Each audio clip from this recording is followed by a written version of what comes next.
Deuteronomy chapter 17. Thou shalt not sacrifice unto the Lord thy God any bullock or sheep wherein is blemish, or any evil favoredness, for that is an abomination unto the Lord thy God. If there be found among you within any of thy gates which the Lord thy God giveth thee, man or woman that hath wrought wickedness in the sight of the Lord thy God, in transgressing his covenant, and hath gone and served other gods and worshipped them, either the sun or moon or any of the host of heaven which I have not commanded, and it be told thee, and thou hast heard of it, and inquired diligently, and behold, it be true, and the thing certain, that such abomination is wrought in Israel, then shalt thou bring forth that man or that woman which have committed that wicked thing unto thy gates, even that man or that woman, and shalt stone them with stones till they die. At the mouth of 2 witnesses or 3 witnesses shall he that is worthy of death be put to death, but at the mouth of 1 witness he shall not be put to death. The hands of the witnesses shall be first upon him to put him to death, and afterward the hands of all the people. So thou shalt put the evil away from among you. If there arise a matter too hard for thee in judgment, between blood and blood, between plea and plea, and between stroke and stroke, being matters of controversy within thy gates, then shalt thou arise and get thee up into the place which the Lord thy God shall choose. And thou shalt come unto the priests, the Levites, and unto the judge that shall be in those days, and inquire, and they shall show thee the sentence of judgment. And thou shalt do according to the sentence, which they of that place which the Lord shall choose shall show thee. And thou shalt observe to do according to all that they inform thee, according to the sentence of the law which they shall teach thee, and according to the judgment which they shall tell thee, thou shalt do. Thou shalt not decline from the sentence which they shall show thee to the right hand nor to the left. And the man that will do presumptuously, and will not hearken unto the priest that standeth to minister there before the Lord thy God, or unto the judge, even that man shall die. And thou shalt put away the evil from Israel.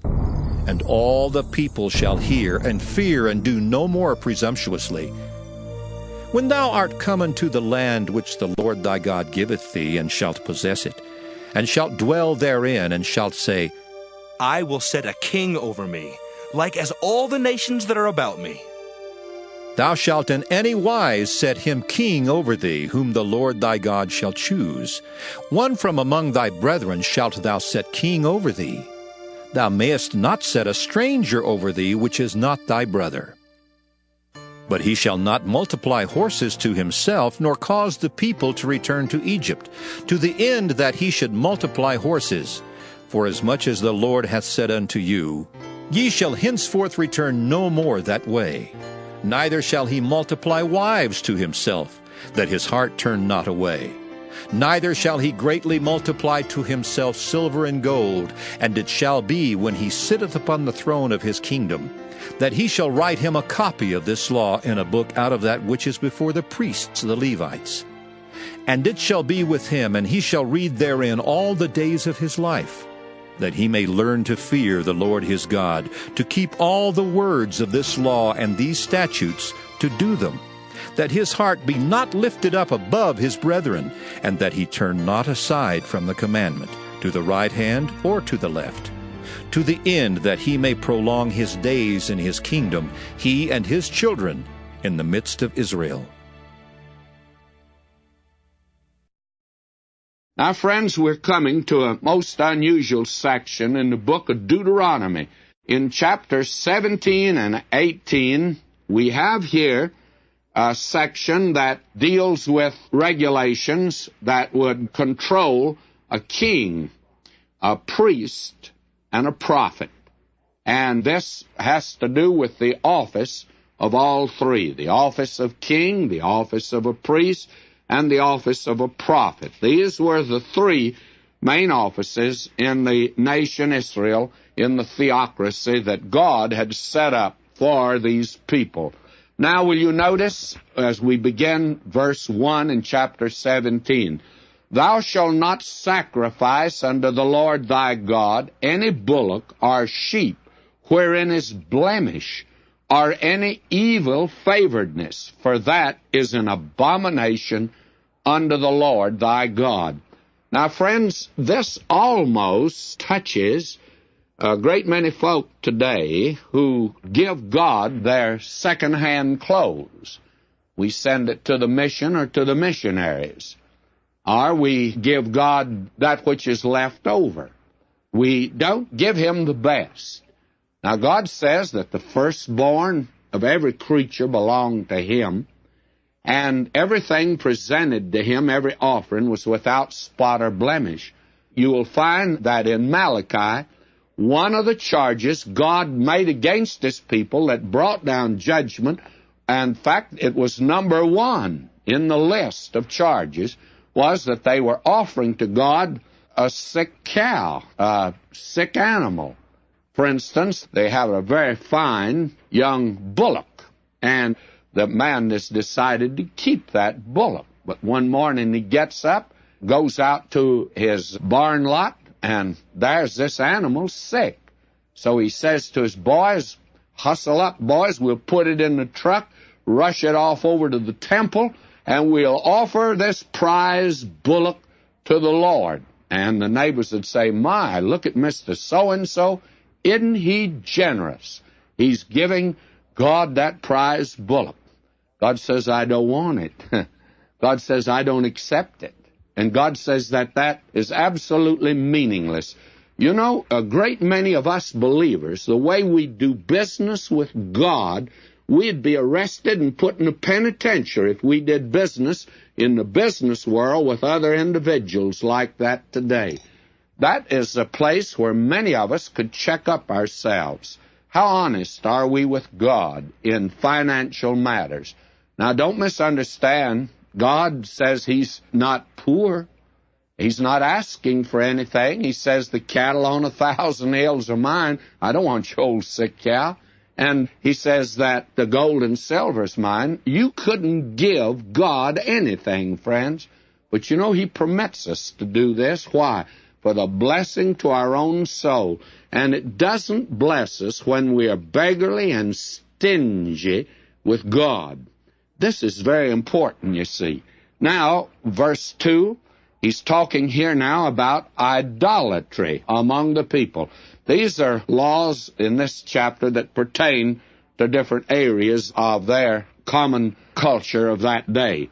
Notice this: "If there be among you, within any of thy gates, which the Lord thy God giveth thee, man or woman that hath wrought wickedness in the sight of the Lord thy God, in transgressing His covenant, and hath gone and served other gods and worshipped them, either the sun or moon or any of the host of heaven, which I have not commanded, and it be told thee, and thou hast heard of it, and inquired diligently, and behold, it be true, and the thing certain, that which abomination is wrought in Israel, then shalt thou bring forth that man or that woman, which hath committed that wicked thing unto thy gates, even that man or that woman, and shall stone them with stones till they die."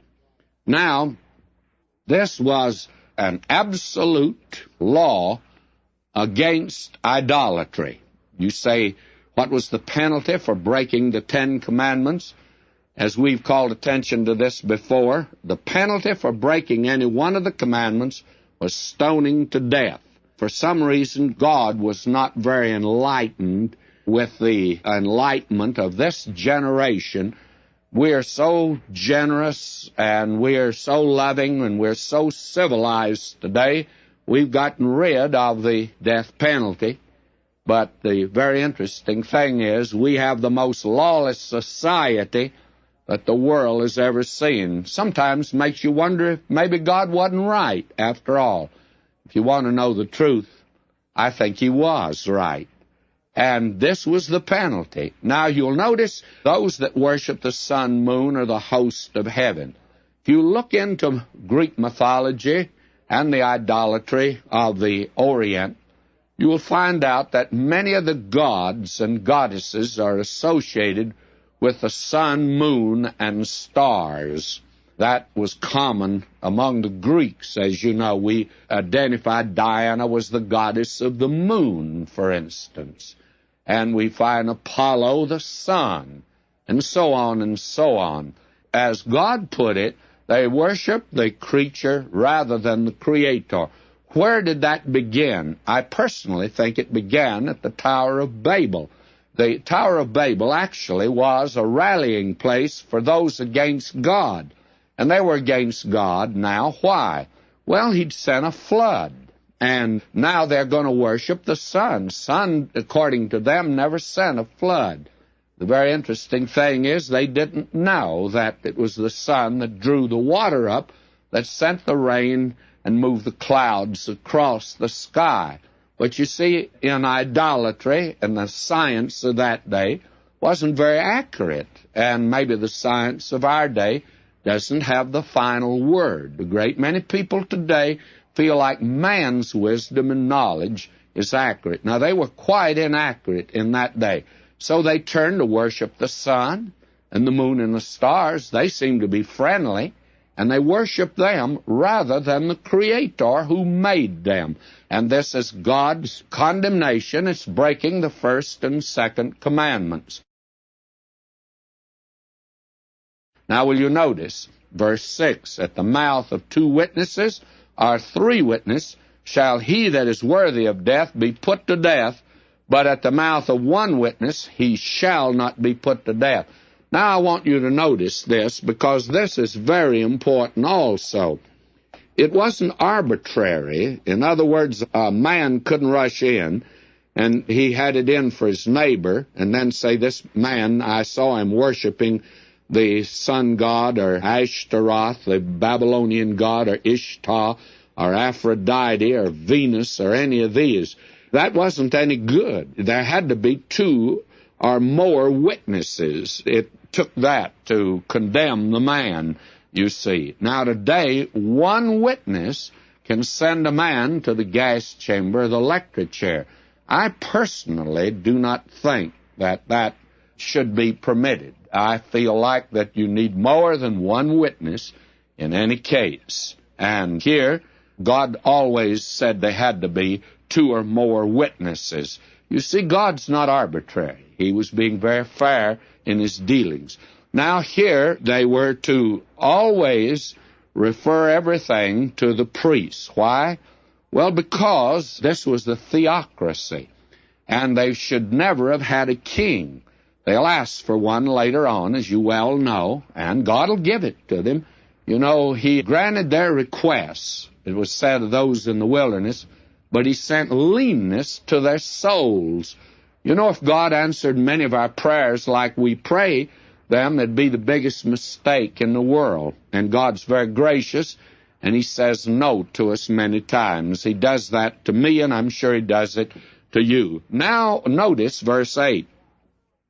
If there arise a matter too hard for thee in judgment, between blood and blood, between plea and plea, between stroke and stroke, being matters of controversy within thy gates. In other words, if 2 men disagree on an important matter, how is it to be solved when the evidence seems to be equally impressive on both sides? Then shalt thou arise and get thee up into the place which the Lord thy God shall choose. And thou shalt come unto the priests, the Levites, and unto the judge that shall be in those days, and inquire, and they shall show thee the sentence of judgment. Now that was that which was to be. Thou shalt do according to the sentence which they of that place which the Lord shall choose. So that this was the way God was to control, and this is the way they were to obey. Now, the law did not cover everything. Very frankly, the only instance I know where it's recorded that this was used, and I'm sure it was used many times, is over in the little prophecy of Haggai. And there, Haggai 2:11, thus saith the Lord of hosts, ask now the priests concerning a law. And it was concerning something that was not specifically and definitely and dogmatically given in the Mosaic law. and it didn't cover everything. Therefore, in these cases, they were to appeal to the priest and the judge that was in that day, and they were to hand down the decision concerning the matter. This is very important, by the way, as you can see. Now we come in verse 14 to these regulations that concerned a king. And then we'll see in chapter 18 those that concerned a priest, and then those that concerned a prophet. Now God gave, and I'll just lift out just certain things that concern the king. Verse 16, you have given here 3 things that the king was not to do.